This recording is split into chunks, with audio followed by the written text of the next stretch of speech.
Let's fucking go, man. Let's fucking go. What a big time performance tonight from our Cleveland Cavaliers. As always, welcome to another edition of the It's Cavalier podcast. It's your boy Mack. And tonight, our Cleveland Cavaliers took on the San Antonio Spurs for the second time this short season. In the first matchup, the Cavs were able to withstand a quick start from Devin Vassell in a big game from Victor Wembanyama, holding to win the game 117 to 115.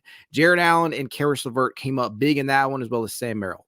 This time around, it was the bigs who did the heavy lifting for the most part. I mean, for fuck's sake, Jarrett Allen had a 20 points, 11 rebound double-double in the first half. In the first fucking half, he has a double-double. What a way to kick off a new streak after he was basically robbed, right? The double-double streak ended. We all know what happened.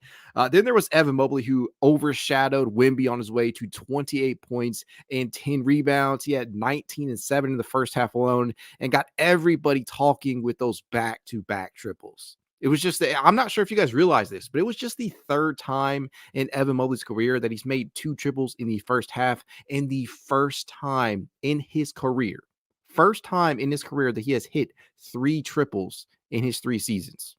He was locked in tonight for this matchup, and it should be mentioned that Mobley missed the first matchup between the two teams.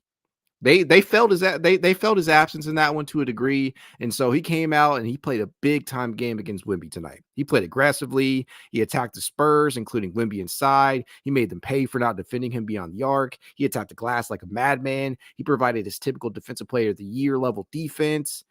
Really, honestly, the front court pairing as a whole, right? The front court pairing tonight. And if you add in Max Strus's big contributions, I'm putting that in air quotes for anybody who's listening to this via audio, the entire starting front court accounted for over 60 of the Cavs' total 117 points on the night. That should shut some people up. I love it. And yes, I know this is coming against a lowly 10 and 39 Spurs team, but I don't give a fuck. That was big time. Allen continues his recent dominance after getting robbed of that double-double, and Mobley reminded some motherfuckers that he is still that dude. I'm tired of seeing the trade machines. I'm tired of seeing Evan Mobley and Darius Garland included in some ridiculous trades. Just flat out ridiculous. Ridiculous. The guy just came back from surgery after missing some time. Give him some time to acclimate himself. Same goes for Darius Garland. And they showed you, I'll talk about Darius here in a little bit. That's a little bit of a different story. But Evan Mobley showed you tonight just why he was picked as high as he was and why the potential and the expectations that were levied upon him from year one were placed on him, because he is that legit. He is that fucking good. And if he starts dropping 3-pointers, let alone 2 or 3 in a game on you, it's game over. The Cavs are a title contender. Yes, again, I know this is coming up against the Spurs, but I really, really don't care. It was awesome. It was just flat out awesome. This was a lot of stuff that happened tonight. Obviously, we'll cover it all, but man, I just felt so damn good about the performance from Evan Mobley tonight. I can't speak enough about it. I didn't get to see the post-game interview. Dr. Claw, I'm going to have to check that out. Dr. Claw says post-game interview with Evan was hilarious. He called Wimpy a tall man. I mean, I have to wonder, like, Mobley's tall himself. He's technically a 7-footer himself, but 7-footers are small compared to Victor Wembanyama.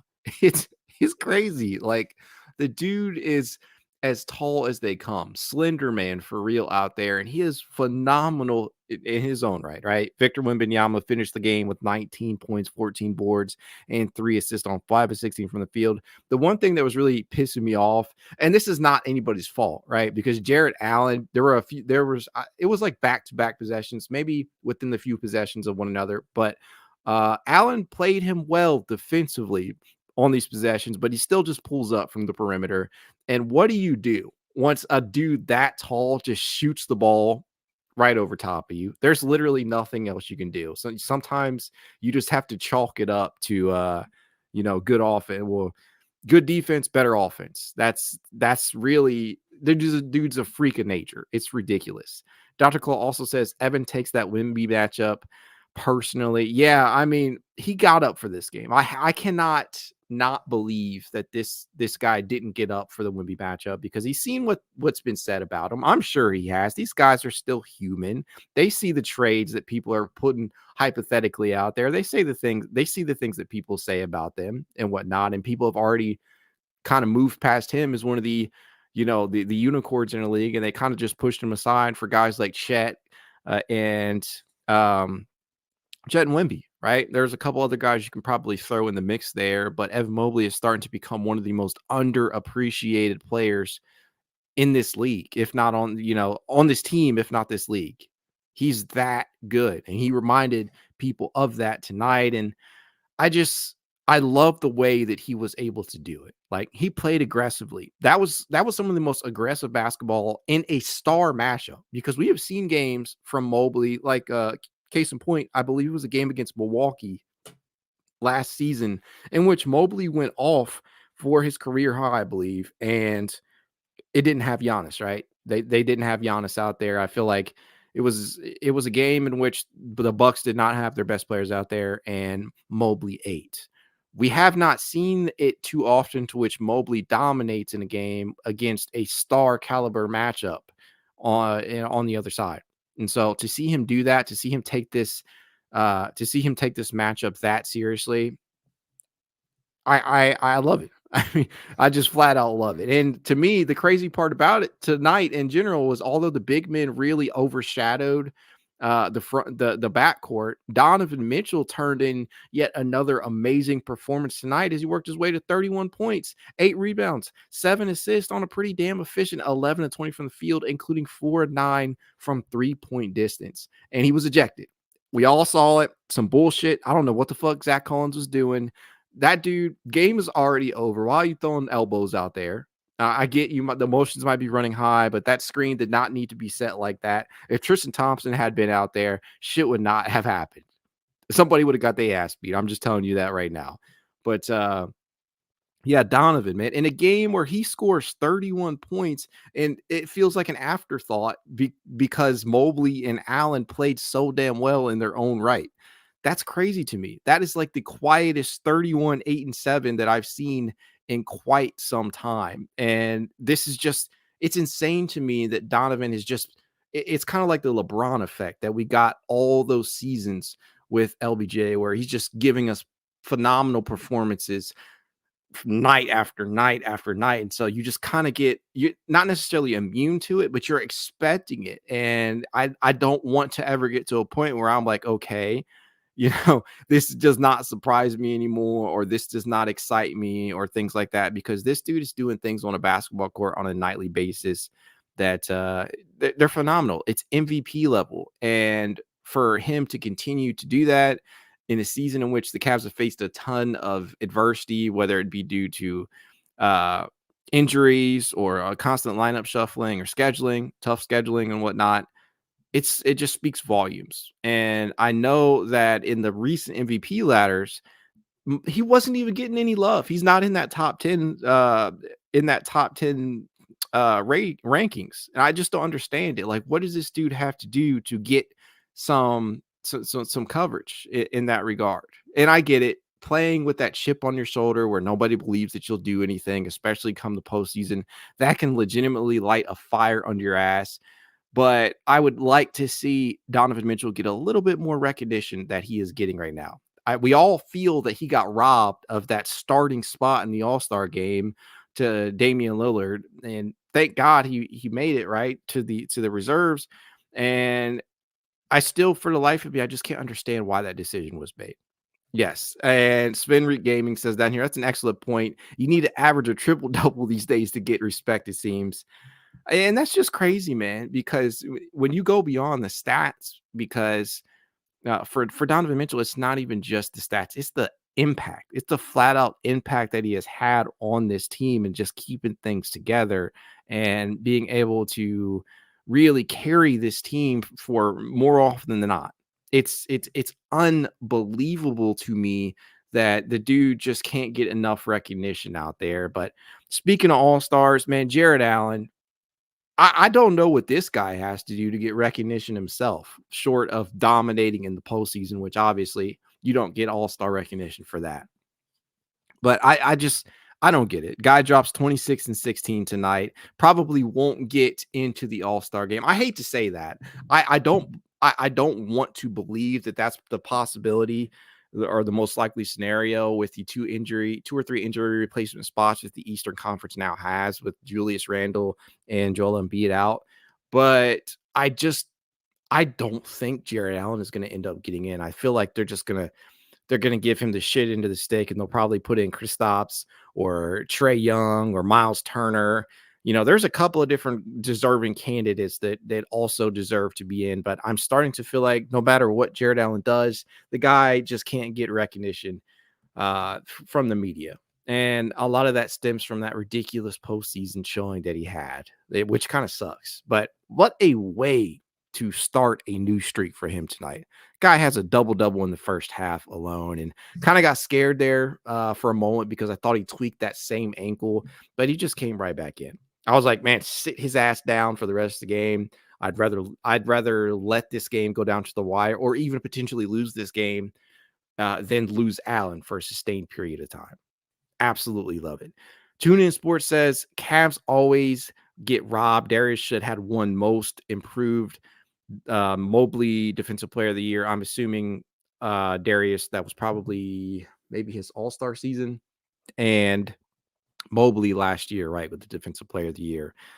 TuneIn also says Cleveland third in the East. Let's fucking go. I love it, man. Just climbing up the standings. And I still feel bad for Philly because the Embiid news, that's big time for them and their future success this season. And that should allow a window for the Cavs to kind of catapult in upwards towards the standings. And I don't think they're going to end up catching Boston. I just think that's not going to happen for that number one seed. Although anything is possible, I'll point that out. This Cavs team has continued to wow us and impress us and do the unexpected this year.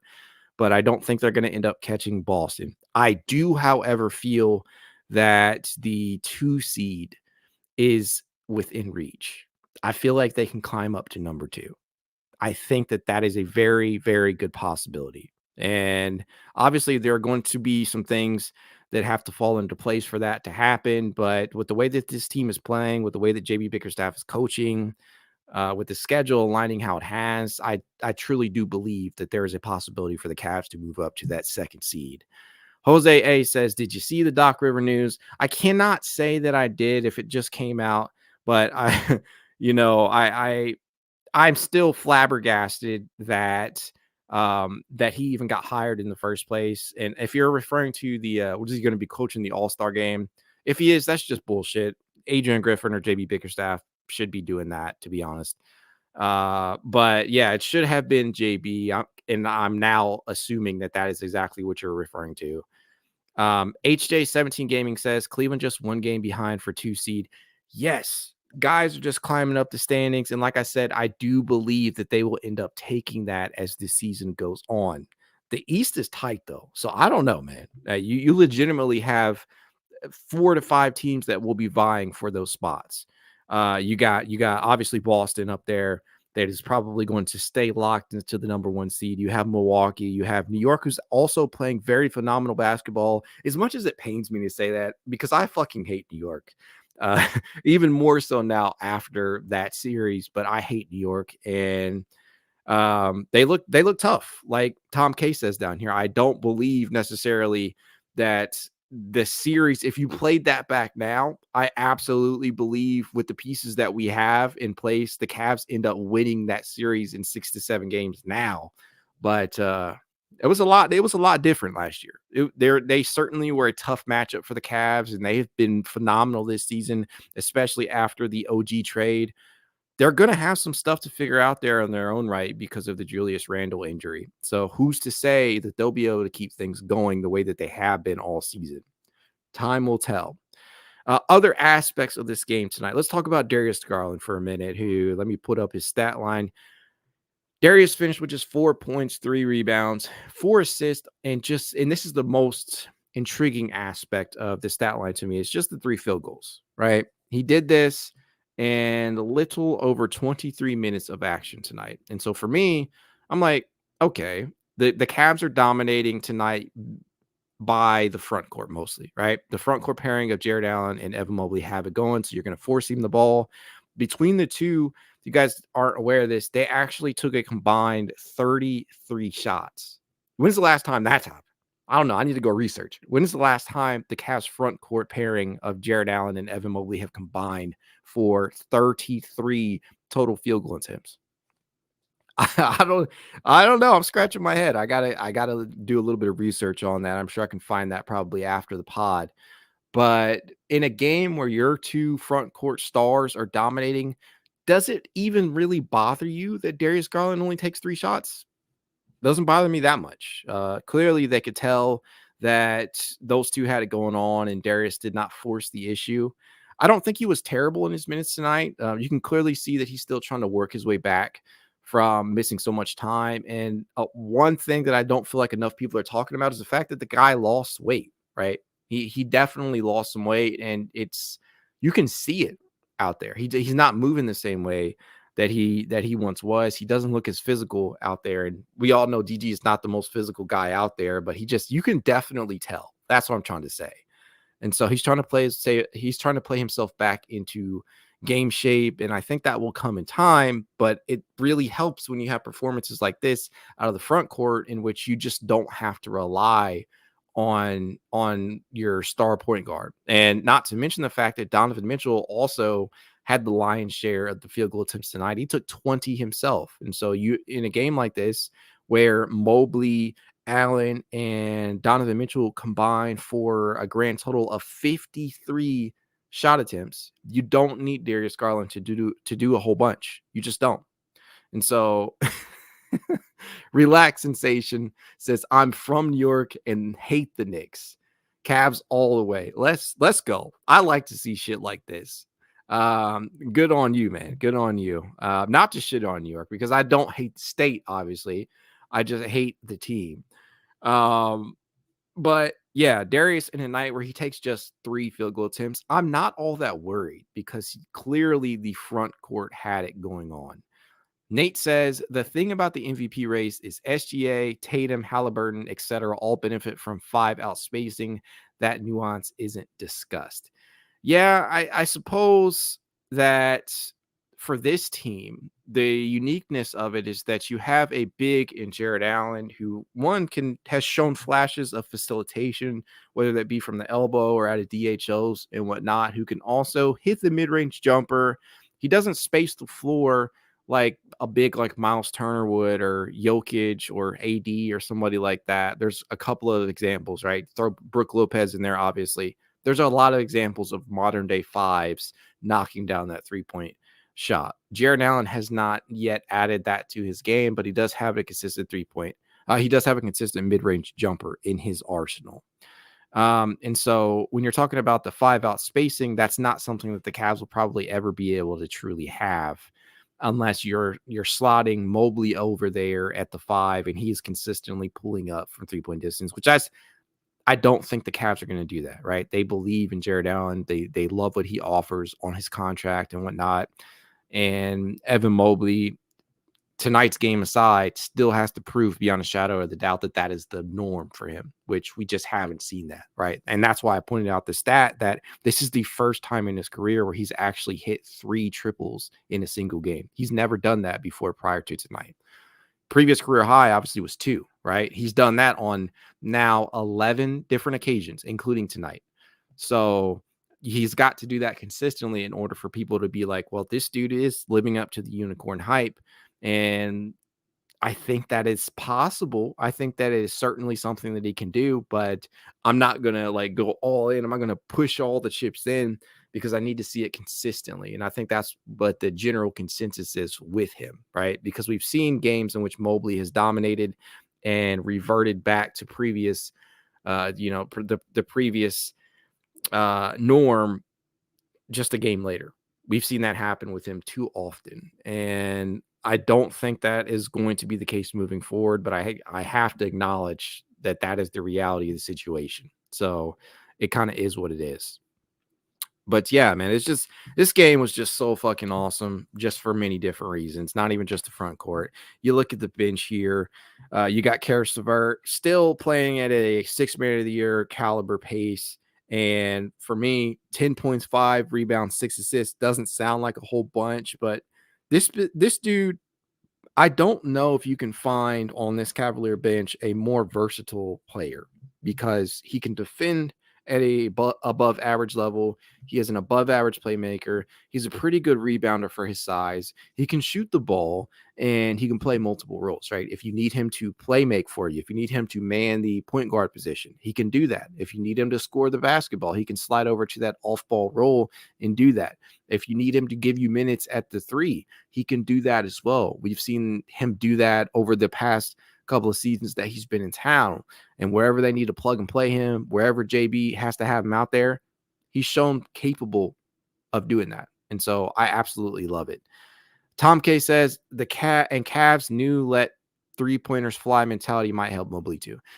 I honestly believe that somebody probably had to have mentioned this to Mobley. Like, look, people are saying that you can't space the floor. Dean Wade is helping the spacing, and he is attempting just 4 to 5 field goal attempts a game.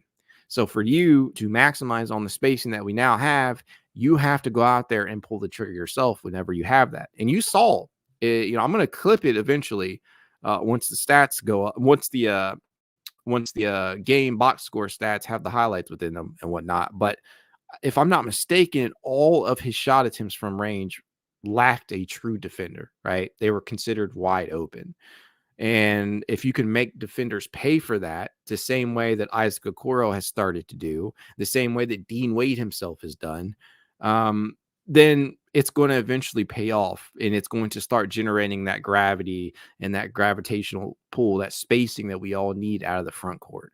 And so if Mobley does that consistently, that's going to be wonderful. I have no doubt in my mind, Tom, that somebody probably mentioned this. It was probably a talk like, dude, you need to be more aggressive. You need to take these shots. It's very similar to the conversation that I believe that they probably had with Dean Wade as well. Like, okay, if you have that shot, pull the fucking trigger. If people are not defending you, pull the trigger because that spaces the floor for us. Teams can no longer clog the paint like New York did in that series last year. And that could end up being a very scary sight for teams when you have a guy in Mobley who is now capable of pulling up from the perimeter, and you have a guy in Jarrett Allen who is capable of dominating you in the post. And so pick your poison. That's what it comes down to, right? Teams now will probably have to pick their poison if this becomes a norm because you have a backcourt that is capable of shooting the lights out and scoring on you in any kind of way. You have a front court pairing in Evan Mobley and Jarrett Allen who is capable of dominating you in multiple facets. And I guess the weak link, quote unquote, weak link in the starting five at that point would just be Max Strus, who is still adding, despite having an atrocious shooting performance over the last couple of weeks. Really, I don't even know if you can say the last couple of weeks. It's just been up and down all year with him, right? And I posted the stat line with his stats with Darius Garland on the floor as opposed to the stats with Darius Garland off the floor. And there's a huge difference, but still his play from his shooting has been up and down. And so that has to be acknowledged. The good thing is that he's been adding in other areas, right? The rebounding, the playmaking that you're getting from him, the defense that you're getting from him, the heart, the hustle, right? The leadership. It's all stuff that the Cavs weren't necessarily getting out of that 3 spot last year on a consistent basis. And so Max Strus, even in being that weak link, the fifth starter, is still providing pretty damn good minutes. And it's why you're seeing him play 30 plus every single night, despite having shooting nights like 2 for 9 from the field, including 2 of 7 from 3-point distance. That rebounding, that playmaking, that defense, it's what keeps him on the floor. And so I know people are clamoring for Isaac Okoro to take his spot or potentially even Sam Merrill. But I mean, when he's doing things like this, it's kind of hard to take those minutes away. So that's kind of where I stand on the rotation right now, at least the starting 5. Tom K says, I really like JB's rotations today. I thought they were timely as well, right? When you're looking at minutes distribution, it's kind of hard for me to kind of not feel any kind of way either way, right? I am not going to get too high on it because I recognize the fact that Evan Mobley and Darius Garland are on minutes restrictions. So that opens up minutes for some of the reserves and maybe even more minutes in the starting lineup for other guys, right? But on the other end, we're seeing guys get we're seeing guys actually get run that need to get run, right? Tonight, JB Bickerstaff played 7 different players at least 20 minutes. He played, let's see here, 8, 9, 10 guys at least 10 minutes. You love to see it. And you're not always going to see that, right? Especially once the postseason rolls around, your rotations are going to shorten inevitably.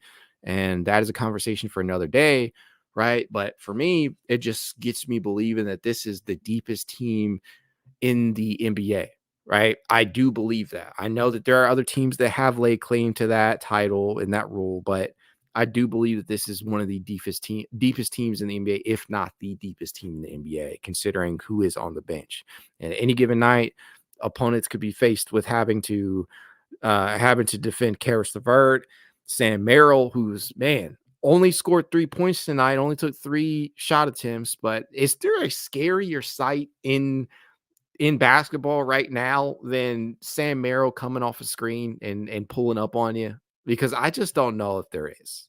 Obviously, I know the answer to that question. There most certainly is scarier things, but it's a damn scary sight when you have Sam Merrill running off of a screen, because more often than not, he's going to let that thing fly, and more often than not, he's going to make that shit.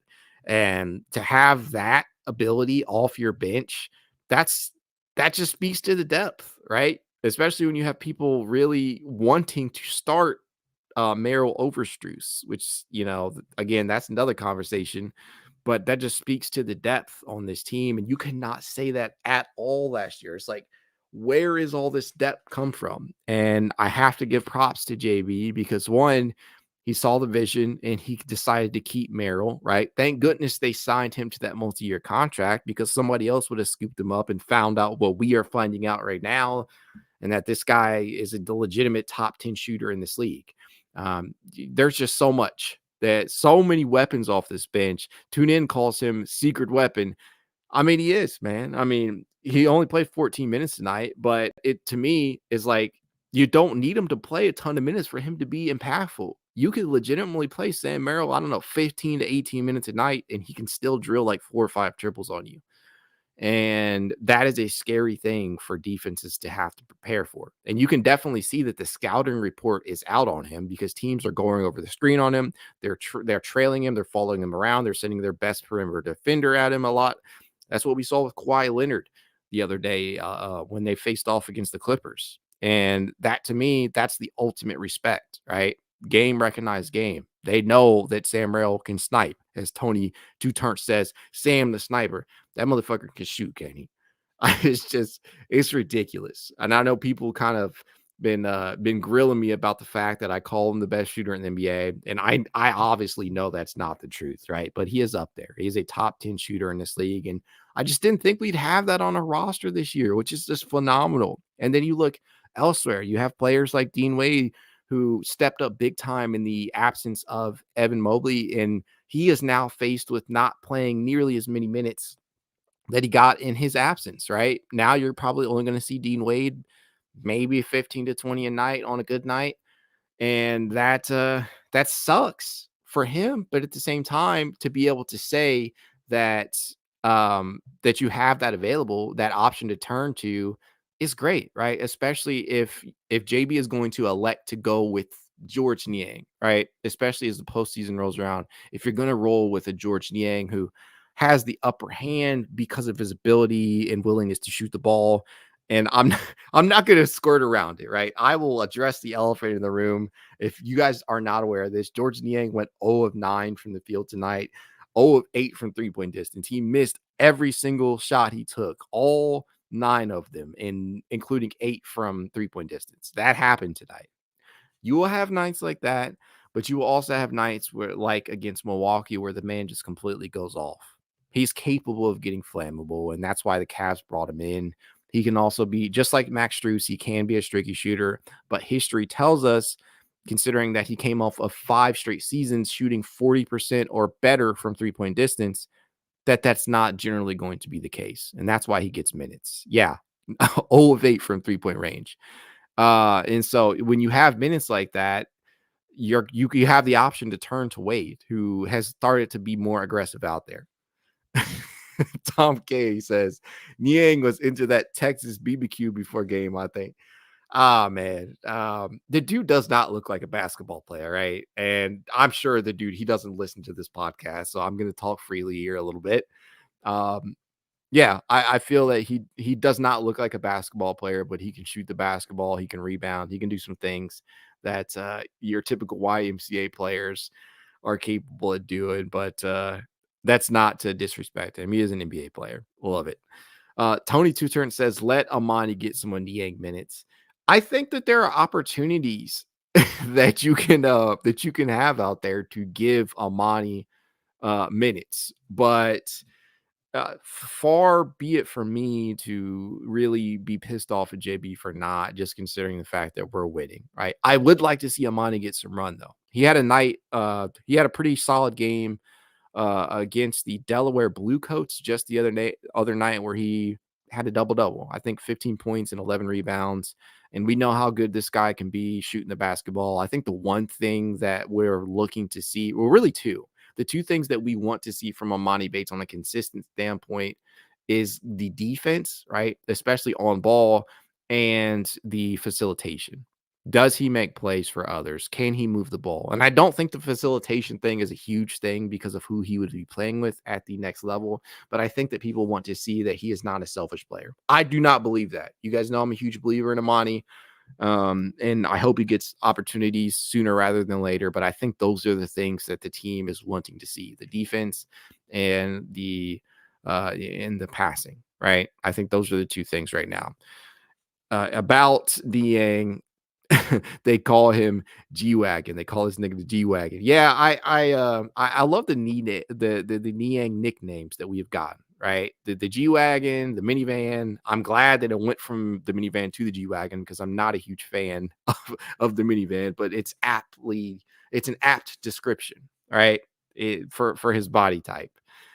J.A. Diaz says, I feel like games when we have leads and hitting shots and moving the ball are perfect games to play Emoni. I do too, man. And that was like, I think I tweeted it out the other day where like this is a perfect I think it was against Detroit. And we know how that turned out. Far closer than I would want to. But um there are games that I feel like they have the opportunity to get him minutes and they just don't. And some of it is because he's on assignment with the Charge, right? You can't play him if he just played the other night. You could, but you probably don't want to. If he's with the Charge, you're probably not going to fly him out too often immediately the next day after and have him make an appearance with the big league club. You're probably just not going to do that. But there are opportunities, and there will continue to be opportunities throughout the rest of the regular season for him to get some run. And I think the best case scenario for him is probably to fight for a role in the rotation, the back end of the rotation next season, which could still be a very hard thing to do because this team's got some depth and they have guys under contract for the next couple of years. If they fail to keep Isaac Okoro, which I hope does not happen, right? I would love to keep Isaac Okoro at any cost, but there's a very real possibility, considering the way that he's been playing, that we may not match what he is able to command in free agency. I hope that's not the case, but it's always something that I have to acknowledge. Tom K says, Bates just needs a bit of weight in defense. Two things that I feel like will occur over this upcoming offseason. Nate says, my point wasn't that the Cavs should run 5 out. I was making the point that what Donovan is doing is even more impressive than some of the other MVP candidates since he doesn't get as many easy looks. That is a really, really good point, Nate. I guess I was not understanding what you're saying, but thank you for pointing that out. The fact that he is doing that, despite the way that we do operate, that is very impressive. And I think that he's not going to get that MVP recognition that we all want him to, which he deserves, honestly. But hopefully he doesn't get snubbed for first team All NBA. I think he got snubbed for that last year, if I'm not mistaken, if my memory serves me correctly. Nate also says, if Karis LeVert gets hurt or something, God forbid, Emoni could be very valuable as a bench spark plug. Yes, he could. And I think that there will be opportunities, like I said, for the Cavs to get him involved for them, similar to what they've done with Craig Porter Jr. this season. There will be opportunities for him to see the court. TuneIn says we need his defense. We have to keep Okoro. You need defense. You do, but we do have to acknowledge the fact that the Cavs, by not signing him to a deal prior to this season, since he's now going to be hitting restricted free agency, it is a very real possibility that somebody slides him an offer sheet that we may not feel comfortable matching especially with the new CBA being what it is. And so I don't have qualms about this, right? I do feel like if Dan Gilbert sees that this could possibly be a title team or a title contender this season and beyond, he probably will not have any gripes about going over the luxury tax to keep this core intact. And I do now include Isaac Okoro in this core. If you don't agree with that, fine, that's okay. But what he's shown me this season, I do believe that Isaac Okoro believes to be a part, leads me to believe that he is a part of this core moving forward. He's just too valuable. It's not only him, the team isn't get enough recognition as a whole, but I like it that way low key. Yeah, I mean, like I said at the beginning of the episode, having that chip on your shoulder, kind of being under the radar, flying under the radar, that can be a good team, a good thing for the team to rally around, right? Because you don't have those heightened expectations from the outside world. You don't have the media expecting you to do this or that. You have that chip on your shoulder, and that, from a mental standpoint, that's a great thing, right? Especially considering the series that they had against New York last year, where you're just like, what the hell just happened? How do we just get walked off the floor like that by New York after the regular season success we had? Nate says Afro Okoro will unlock a new part of his game. Yeah, I loved it. Love the way he wore his hair out to dad pose as well. That just reminds me, I need to get myself a haircut. Tony Two Turn says, would you trade Garland and Mobley for LeBron right now? Hell the fuck no, I would not. No, I'm sorry, Tony. I would not do that. You could probably and there was speculation about like LeBron being traded this year, and I'm pretty sure I saw that they kind of squashed that, though you never really know what's going on behind the scenes. There was no way in the fucking world I would trade those two for LeBron. I'd just wait for him to hit free agency. Chaz Orlando says we could honestly snatch Bronny with a second rounder next year. Yeah, I think it really just depends upon what the decision is for Bronny, right? Does he decide that he's going to stay at USC? Is he going to be a one and done? I don't know. We'll see, man. We'll see. TuneIn says, no way you can get Braun at free agency if I wanted to. Yes, you could. I would wait till free agency. The Lakers being bad is really sad, actually. Lee Legacy is on the line. Oh my gosh. These the LeBron stuff, it's always funny to me because while I would love to see LeBron back in Cleveland, I'm not pining for it, right? It would be a perfect close to his career. And I do think he will end up retiring a Cavalier, even if it's just on like a one-day contract type of thing. But I can't deny it would be nice to see him play with what we have here. And I don't get the people who say, well, he would take shit over and he would ruin the chemistry, stuff like that. He understands. He sees the writing on the wall. A career is not going to last forever. There are guys who need to be developed into the number one option, or there are guys that you're going to have to eventually defer to, which was the thought for him with Anthony Davis, if I'm not mistaken. That's what he initially signed up for. Like, I'm eventually going to pass the torch on to you as that number one guy. And we have seen stretches where AD has been the best basketball player on that team, but that is also very inconsistent, and AD has problems staying healthy. Lakers rant aside, just phenomenal. And yes, as Tunin says, thank you, Lakers, for taking care of the Knicks for us. Fuck the Knicks. I hate that team. I have to acknowledge you're doing well, but I did that as a team. You heard it here first. If there's one team that I want this Cavs team to face off with in the playoffs this upcoming postseason, it is the New York Knicks. I want that rematch badly. And I think Mitchell Robinson will be back. I want to see this team at full strength. I get they got OG Anunoby. I'm not afraid of them. I know Jalen Brunson is playing at a very, very high level this year. Congrats to him for getting his first um, All-Star appearance. Well deserved. I don't know why I was spaced out on that, but yeah, congratulations to him. Hate the Knicks as a team. I am a fan of Jalen Brunson. I do like Julius Randle. They have some guys over there that I'm a fan of, right? But yeah, that is the series that I want to see. I do want to see them face off with Milwaukee in a 7-game series, but if there's one series that I have to see this team have, it is a rematch with that New York Knicks team who just stomped us out in many regards. And had the Cavs had the pieces that they have now, I don't think that's the case. And so I don't know, man. I know I'm kind of going off on a tangent here, but I that is just one team that I want to see. But specifically in reference to tonight's game, it was just phenomenal all around. And I fail to see this team really having like a sustained losing streak moving forward. I feel like they have figured out some things. Guys got to get back in their regular standing, right? Because Evan Mobley, and this is the craziest thing tonight. He put up 28 and 10 on 24 minutes. Let that sink in. he cue the sink meme literally. Um he finished with a 28 and 10 stat line in 24 minutes. Imagine what he can do with his full complement of minutes if he's playing like that. That's crazy to me. Nate says, do you think the Cavs will explore trades? And if so, for what?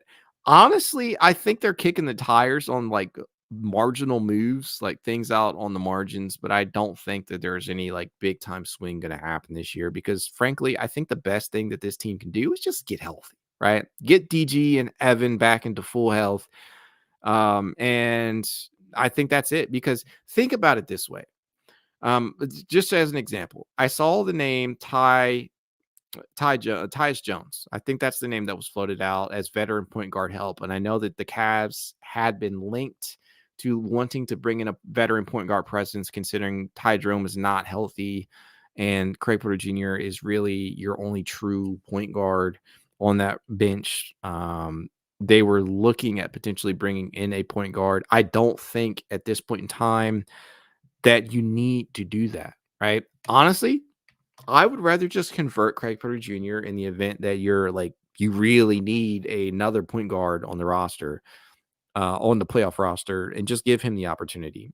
And I don't think Craig Porter Jr. is going to play.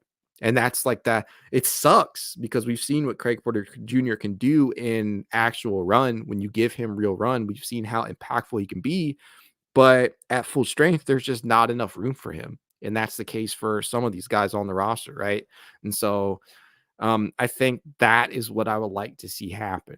And just specifically in regards to the question, though, Nate, I just don't think that it's necessary. I think as long as they get healthy, I don't think anybody that they could realistically move in, like, or trade for would crack the rotation or would like be an immediate upgrade over who we have available on that bench right now between the likes of Karis LeVert, Isaac Okoro, George Niang, Dean Wade, Tristan Thompson eventually when he comes back, Sam Merrill. There's just a lot of threats off that bench, and I just don't think there's one that wouldn't cost you a significant asset to acquire that is an immediate upgrade, right? We saw the name Bogdan Bogdanovic and Sadiq Bey thrown out there. And I have to imagine that Atlanta, one, they're going to want something more than what we have to offer, what we feel comfortable offering. And so that's the conundrum, right? That's the quandary. And in reference to Tyus Jones, who I brought up, it's the salary, right? CPJ is cheap. He's a cheap alternative. I think that makes a hell of a lot more sense than to go after a point guard. I think Tyus Jones is making like 12 million. Don't quote me on that, but there are cheaper things that you can do, and that starts with Craig Porter Jr. Chaz Orlando says CBJ being a stud is why I'm not scared of Donovan leading at the end of the year. For me, like the one player that is like losing out on minutes because of returning to full strength, like the guy that misses out the most to me is Craig Porter Jr., right? Because now he is all but sure to be glued to the bench, and we might see him play with the charge more. Who knows? He made an appearance at the end of the game, if I'm not mistaken, tonight. He was out there. Um, Tony Two Turns says, "Why was Tristan taking PDs?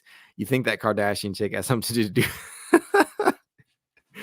Nah, man. I think if you look at what he took, right, it makes sense because as you're aging, right, you're wanting to stay in shape, and for him to get some of that explosiveness back that we saw from him this year, um, that to me is why it happened, right? He wanted to get back into shape, into a version of himself that could legitimately contend for minutes and contend for a role. And while we saw that happen tonight, well, not tonight, Jesus, what am I saying? While we saw that happen this season, it's clear why it was occurring. I do think that Tristan Thompson can still give the Cavs valuable minutes, especially in the postseason if called upon. But I do wonder how much of that was the PEDs. We won't know until he comes back. Sucks, but in his stead, in his absence, we've gotten decent minutes from Damian Jones. So I can't complain that much. And to be honest with you guys, I don't necessarily think that the Cavs will elect to play a true five off the bench unless it's matchup dependent, right? Obviously, if you're playing against a team like the New York Knicks, who have Isaiah Hartenstein, who's phenomenal in his own right off the bench, and you have Mitchell Robinson, Julius Randle, guys like that out there. You might roll out a more traditional five off the bench to give you an additional body to throw at, like an old school center like Robinson. But in a matchup, far be it for me to really understand or know what goes into potential playoff rotations. I'm not going to sit up here and act like I do, but I'm just going to say that I don't think the Cavs are probably going to operate with a true five in that postseason rotation. And so I don't think it's necessarily something that we'll have to worry about, to be honest. I think the Cavs are going to go small because of the shooting that's afforded to them with some of those bench units, right? When you're talking about Niang, when you're talking about Wade, when you're talking about Merrill, there's a lot of options. Chaz Olindo says it's not just him, but Garland, Emoni, and all these other guys, G League guys, you getting a year of experience with this system. Yeah. I mean, for the people who want Emoni, for the people who want CBJ to see minutes at whatever cost, right? No matter the cost, even if they have to usurp more deserving players in the rotation, just understand that it's not a rush, right? Trust the process, as they say. Be patient. Emoni is 19 years old. He has all the time in the world to make his way up to this rotation. And while Craig Porter Jr. is an older rookie, he also has time as well. And being on that two-way contract, I'd have to think that the Cavs will probably not extend him, but rather convert his contract to a standard deal rather than letting his two-way eligibility just, go by the wayside. And so we'll have to see. I don't know. Tangents aside, great performance tonight from top to bottom in the trio of Donovan Mitchell, Jarrett Allen, and Evan Mobley, who just flat out dominated tonight. I believe that they combined for 85 points. If my math is correct, 31 plus 26 plus 28. I think that they combined for 85 of the Cavs' 117 points. And so anytime you get that and you don't have a great game from Darius Garland, you don't have a great game from Max Strus, you will take that 9 times out of 10. And so that is a good win. That's a good place to leave it at. Hopefully the Cavs can pull out a similar type of effort against the Sacramento Kings, because that's a completely different story, right? The 29-19 Sacramento Kings, coached by former Cavaliers coach Mike Brown. That's entirely different than this 10-win team that we just faced, although they have Wemby, right? They are in a completely different spot, completely different position. We do owe them an L, tune in. I hope that we give it to them as well. I cannot wait. Nate, I see that you said, yeah, they are tough.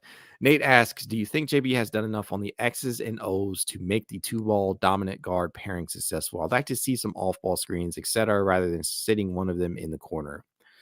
I think the problem that you're seeing right now is that, one, Darius just came back and they haven't gotten enough time. I think this is technically the 13th game that they've gotten with the entire starting lineup rolled out there, the envisioned starting lineup of Darius Garland, Donovan Mitchell, Max Strus, Evan Mobley, Jarrett Allen. I think this is just the 13th time that this lineup has been rolled out there. And so I think that as the season rolls on, as long as all those guys can get healthy, you might see some more off-ball stuff. And I think maybe you ask Darius Garland to do that more with what you've been able to do with Donovan Mitchell, who looks like one of the best combo guards in the game.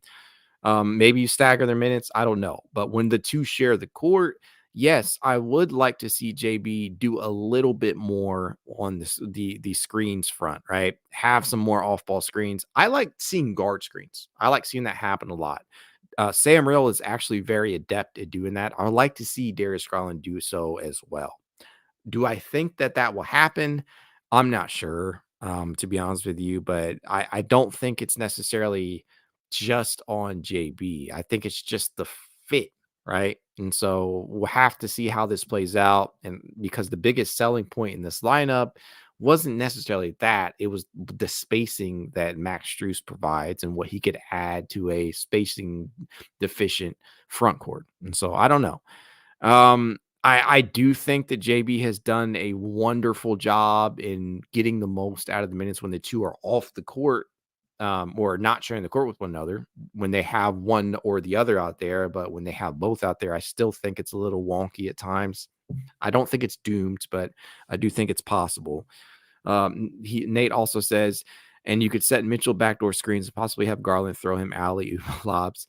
It would be fantastic to see that. I just don't know. Like Darius Garland being on ball more than Donovan Mitchell, or Donovan Mitchell being on ball more than Darius Garland. I don't know what the correct formula is, but as long as it results in wins, I can't complain too much. Nate says, I want them to use Garland like Steve Kerr uses Curry, get him open, looks off ball. Garland is a solid off-ball shooter. I just think that he is at his best when he is on ball. I don't know. That's just me. We'll have to find out as the season goes on. But as I always tell you guys, if you'd like to reach out to me, you can at It's Cavalier _pod on Twitter, TikTok, Instagram, YouTube, and more. If you'd like to be added to the It's Cavalier Discord chat, you know what to do. Leave a rating, leave a review, send a screenshot of said review to itscavalier53 at gmail.com, and I will send you an invite. If you are new to the podcast, please consider subscribing, throw a like my way. Helps out a lot. You don't understand how much you're helping me. But I truly enjoy the fact that you guys get on here and, hop on live with me and just converse. It's awesome. Great win tonight for the Cavs. Have a good night.